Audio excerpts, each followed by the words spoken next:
Welcome back to For the Mariners by the Mariners channel. In the hazardous environment of a ship where working at heights is a daily reality, the safety harness is often the only thing standing between a seafarer and a life-threatening fall. So conducting a rigorous pre-use inspection is not just a formality, but a critical survival skill. The process begins with a thorough examination of the webbing, which is the backbone of the entire system. You must hold the harness up and look for any signs of fraying, cuts, or abrasions. Even a small nick in the fabric can lead to a catastrophic failure under the sudden force of a fall. Check both sides of the straps and pay close attention to any discoloration or stiffness, which might indicate chemical damage from oils or solvents commonly found on deck, or even degradation from prolonged exposure to harsh ultraviolet sunlight.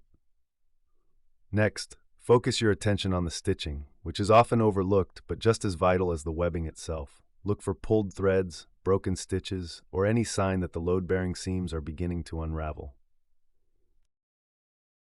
Most modern harnesses include wear indicators or specialized contrast stitching that makes it easier to spot damage at a glance.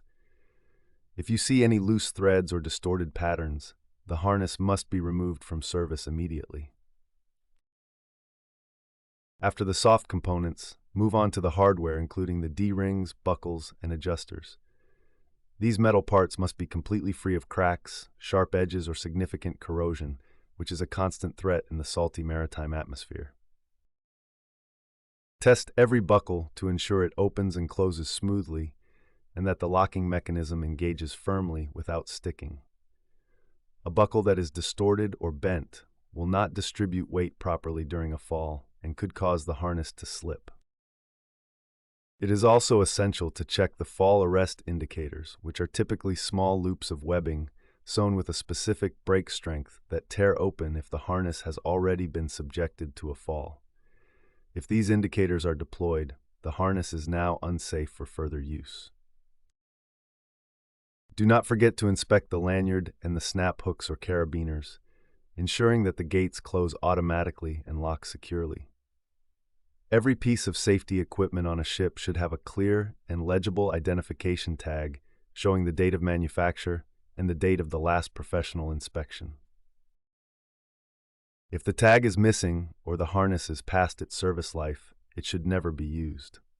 Finally, once the physical inspection is complete, put the harness on and adjust it for a snug fit.